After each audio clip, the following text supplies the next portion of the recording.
23, and that combination is not a normal metals are up headline. It is a ratio event. It is a positioning event. It is the kind of move that compresses months of information into hours, the kind that makes the market feel like it skipped the middle chapters and flipped straight to the ending. Not months, not weeks. Because when silver moves like that, it is rarely just silver. It is stress in the plumbing. It is the moment paper claims start competing with physical reality. It is when large players discover in real time that the exits are narrower than they looked on a calm day. The public sees a candle chart. Institutions see margin, spreads, and the availability of deliverable bars. And the gap between what they see and what most people see is the information asymmetry that defines every major repricing event. What I'm about to lay out changes how you interpret the gold and silver story from this point forward.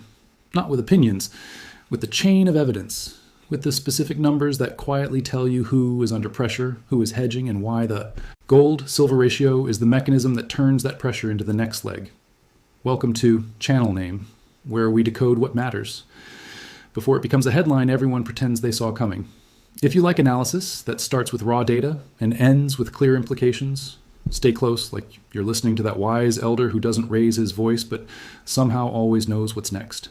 And let me know in the comments where you're watching from, because the physical metal story is global, and the flow of metal is never just about one country. Now, let's get forensic. 40 for the April contract. Silver, meanwhile, didn't simply rise, it surged. 9% jump. In one session, the market delivered a message. The safe metal and the industrial metal were moving together, but the smaller market was moving faster, the way it does when positioning is wrong-footed. If you've watched metals for any length of time, you know how rare that kind of one-day percentage move is in silver without some catalytic stress. Silver is volatile? Yes, but volatility has patterns. Normal volatility is a wave. This was a snap. And snaps happen when traders who were comfortable suddenly need to act, when they need to cover, to rebalance, to meet margin, to replace metal they assumed would be available, or to stop losses that were never supposed to be hit. Here's the central mystery that makes the ratio so important right now. The headline price behavior screams scarcity, but parts of the official inventory picture look steady or even contradictory.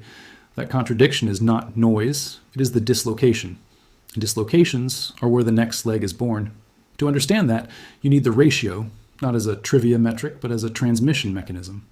The gold-silver ratio is simply the gold price divided by the silver price. When it is high, gold is expensive relative to silver. When it falls, silver is gaining on gold, either because silver is rising faster, gold is falling, or both are moving, but silver is moving more. In calm markets, the ratio drifts. In stressed markets, it moves like a lever, because the ratio sits at the intersection of three forces: investment demand for monetary metal, industrial demand for silver, and the derivatives structure that connects the two. When the ratio begins to compress after spending time elevated, it is often the earliest sign that silver is transitioning from ignored to must be owned, not in a moral sense, but in a mechanical sense. The system needs silver as an industrial input, and the financial market uses silver as a high beta expression of monetary stress. When those two narratives align, the ratio becomes the spark. We've seen versions of this playbook before. In 1979, inflation anxiety and monetary credibility stress pushed metals into a feedback loop. Gold ran, but silver ran harder, and the ratio collapsed into levels that, at the time, felt impossible. The result was not a gentle repricing, it was a rush of demand and a shortage narrative that accelerated itself. In 2011, after years of loose policy and post-crisis distrust, silver again made a dramatic catch-up move. The ratio compressed sharply. The outcome was a violent spike that forced risk controls, margin changes, and liquidation waves. The key lesson wasn't that prices always go up. The lesson was that when silver's move becomes too fast, the market structure responds, and that response itself becomes part of the mechanism. In 2020, the pandemic shock created a different kind of dislocation. For a moment, the ratio exploded higher as liquidity vanished and everything sold. Then, as policy response flooded the system with liquidity, silver began to catch up rapidly. Again, the ratio acted as a hinge between fear and reflation. The result was a fast repricing that caught people off guard because it moved on a schedule the human brain doesn't like. Slow, then suddenly. And in 2026, the pattern is reappearing, but with a twist that matters. The numbers are larger, the paper market is deeper, and the global physical supply chain is more fragile. The playbook can rhyme, but the magnitude can change. So who is actually moving, and how can we tell? Start with the institutions that sit closest to the physical. The London bullion ecosystem, reflected through the LBMA vault data, is one of the cleanest public snapshots of inventory. At the end of January 2026, London vaults held about 9,158 tons of gold, roughly 732,649 gold bars. Silver, meanwhile, stood around 27,629 tons, roughly 924,304 silver bars. On the surface, those are enormous numbers. They sound comforting. They sound like there's plenty of metal. But two details matter. First, the value comparison tells you which market can absorb shocks and which cannot. $467 trillion. The reported valuation for the silver was about $92 billion. That means the silver pile, despite being heavier and bulkier, represents a fraction of the financial value. In other words, it takes far less capital to move silver in a dramatic way. A relatively small shift in institutional preference can have an outsized impact on silver, and that outsized impact is exactly what shows up as ratio compression. Second, the month-over-month change in that same data shows divergence. 57% on the month, 3%. That does not automatically mean crisis, but it does mean something important. At the exact moment the price behavior suggests silver is being chased, the inventory snapshot shows silver is not growing. It is, if anything, slightly tighter. Now layer on the futures market. Futures prices can move on positioning alone, but when a move is large and sudden, it often reflects stress in how positions are financed. Futures traders, hedge funds, producers, and banks all use leverage. Leverage is stable until it isn't. When volatility spikes, margin requirements rise and risk managers demand more collateral. That forces selling in one place to meet obligations in another. It is the classic sell what you can, not what you want dynamic. This is where the ratio becomes the mechanism, not just a measure. Imagine a large institution running a relative value strategy, long silver, short gold, or some variation using options and futures. They are not betting emotionally. They are expressing that silver is cheap relative to gold. When the ratio starts to fall and the trade works, it attracts more capital because it looks like a clean signal. That incremental capital pushes the ratio further, drawing in more participants. That is the first feedback loop. But there is a second loop, and this is the one most people miss. Silver's market is smaller. Liquidity can evaporate quickly. When silver rallies sharply, it stresses short positions, particularly those that are short silver as a hedge against inventory, or short silver as part of a structured product, or short silver because they assumed mean reversion. As those shorts cover, they buy silver futures. Buying pushes price up. Rising price increases margin needs for remaining shorts. Margin calls force more covering. Covering pushes price up again. This is mechanical, it is not a rumor. It is how leveraged markets behave when volatility and positioning collide. Meanwhile, gold, being deeper, often moves more slowly. So the ratio compresses, which makes the silver is catching up narrative stronger, which attracts more ratio-focused capital. That is the transmission.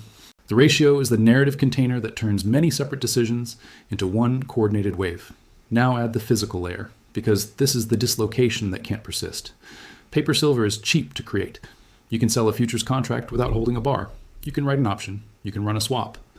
In calm times, that paper supply meets speculative demand and the market clears. Physical silver, however, is not cheap to create in the short run. It must be mined, refined, transported, and vaulted. And much of silver supply is a byproduct of other metals, which makes its supply response slower and less sensitive to price than people assume. So when paper demand surges and the futures price jumps, the question becomes, does physical follow? If not, the market can see a premium structure emerge, different prices in different places or different prices for different forms. That is where the two market story comes from, the market for claims versus the market for bars. The London Vault data gives you a baseline inventory, but it does not tell you which bars are freely available, which are earmarked, or which are tied up in leasing and financing arrangements. A bar in a vault is not the same as a bar available for delivery at the click of a button. This is one of the quiet institutional truths. And when float tightens, the ratio mechanism becomes more powerful, because silver's price is more sensitive to marginal availability. 3% decline in a reported silver stockpile might sound small, but if the truly available portion is a small subset, the marginal change can be enormous. This is where the evidence becomes concrete. Numbers like that matter because they sit near historical inflection zones. The ratio doesn't need to hit an extreme to matter, it needs to change direction with momentum. A ratio that has been elevated and begins falling is often the first sign that silver is entering its high beta phase. There's another clue in the way this move echoed across regions. 58 lakh per 10 grams. Those numbers matter less as a currency conversion and more as a signal that the surge wasn't confined to one trading screen. When local markets reflect the global spike quickly, it suggests hedging and restocking are traveling through real supply chains, not just through intraday speculation. Now, zoom in on the players at the junction points. The LBMA is a standards and reporting hub, but the daily machinery runs through bullion banks making markets, refineries producing good delivery bars, vault operators handling allocation, and futures exchanges like the CME Group's COMEX contract setting the most visible reference price. Add ETFs and other pooled products that create or redeem shares based on metal flows, and you get a network where one adjustment can cascade. Here is where it gets interesting. Many large institutions don't hold simple directional bets. They hold books. A bullion bank can be long physical and short futures as a hedge, or short physical through leasing while long futures, depending on client flow. A dealer can be short options because clients bought calls, and that short options position forces hedging buys as price rises. A fund can be long a ratio expression where silver outperforms gold, and that trade naturally accelerates when the ratio moves. When volatility expands, the exchange becomes an actor too. Clearinghouses respond with higher margin and tighter controls. That sounds boring until you realize what it means. The market is forced to pay for its own risk immediately in cash collateral. If you are highly leveraged, that is a shock. If you are well capitalized, it is a chance to absorb forced flow. This is why paper versus physical tension matters. In the paper market, contracts appear with a keystroke. In the physical market, bars require fabrication time, transport security, insurance, and vault capacity. Paper can satisfy demand instantly until delivery and trust become the limiting factors. In past episodes, that limiting factor showed up as rising premiums for specific products, delayed delivery windows, and sudden gaps between spot and available now metal. If you want a simple east-west frame, think about where metal is financed versus where metal is accumulated. Derivatives markets can create claims quickly, while fabrication demand can remove float quietly. When both forces hit at once, the system becomes fragile. And once that fragility is exposed, the next leg tends to arrive faster than most people expect. Now, the institutional movements you should watch are not always announced with press releases. They show up in timing. When gold and silver move together, but silver's percentage move is larger, it often reflects a rotation into higher beta. That can be investors shifting from gold to silver, or it can be short covering, or both. When it happens alongside inventory divergence, it suggests the physical market is not providing relief. And when price moves are sharp enough, exchanges and clearinghouses respond. They can raise margin requirements. They can adjust position limits. They can change volatility controls. Those actions are framed as risk management, and they are. But they also force behavior. Higher margin means leveraged traders must post more collateral or reduce positions. That can create forced selling after a spike, which looks like a reversal, which shakes out weak hands, which then creates a more concentrated position base for the next push. This is the mechanism that creates legs: rally, shock, forced liquidation, consolidation, then another rally as the market realizes the physical side never loosened. So what is the dislocation right now, in plain terms? One side of the market says silver is plentiful enough to allow huge paper exposure to exist at tight spreads and low premiums.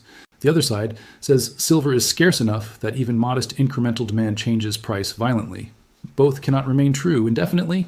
Either the price will settle down as supply responds and inventories build, or the paper structure will be forced to reprice to reflect physical constraints.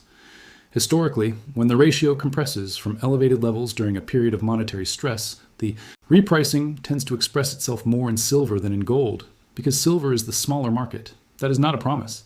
It is the historical behavior of a levered, shallow market. From here, there are a few scenarios, and the data will tell you which one is unfolding.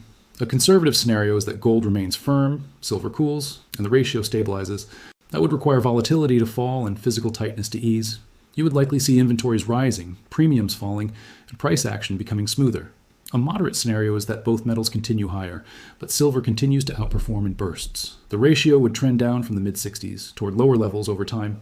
In that case, you would expect repeated episodes of sharp upside, followed by exchange-driven tightening and shakeouts, because the system repeatedly attempts to suppress volatility by forcing deleveraging. An aggressive scenario is that the ratio compresses quickly, not because gold falls, but because silver enters a sustained shortage narrative. That would show up as persistent backwardation tendencies, rising premiums, and signs that physical demand is pulling forward. It would also show up as stress in the derivatives market, wider spreads, larger intraday moves, and repeated volatility events. Notice what's missing. There is no certainty. There is no guarantee. There is only mechanism and history. So what should be watched specifically today? Watch whether silver continues to post outsized daily percentage moves relative to gold. Watch whether the ratio continues to fall from the mid-60s without quickly snapping back. Watch whether reported vault inventories trend in ways that confirm or contradict the price narrative. And watch for structural responses. margin changes, volatility controls, and sudden shifts in liquidity that reveal stress behind the scenes. It's between those who watch the mechanism and those who watch the story. The story is easy. The mechanism is what pays attention to. Institutions move first because they are closest to the plumbing. They see settlement conditions. They see financing rates. They see when a bar is in the vault but not really available. Retail tends to move last because retail is shown the narrative after the mechanism has already done the work. If the gold-silver ratio keeps compressing, the market is telling you something that a simple headline cannot. Silver is not simply following gold. It is being pulled by a set of forces that can accelerate without warning, because the system is built on the assumption of stability, and that is the core insight. The next leg is not a mystery event. It is a mechanical outcome that emerges when a shallow market meets leverage, when paper claims meet physical constraints, and when a ratio that most people treat like trivia becomes the lever that moves the entire structure. This is channel name, where we decode what matters before it becomes the thing everyone suddenly agrees was obvious. If this connected dots you hadn't seen lined up before, you know what to do. And the real question isn't whether the mechanism exists. The question is whether you recognize it before it becomes the headline that arrives after the move.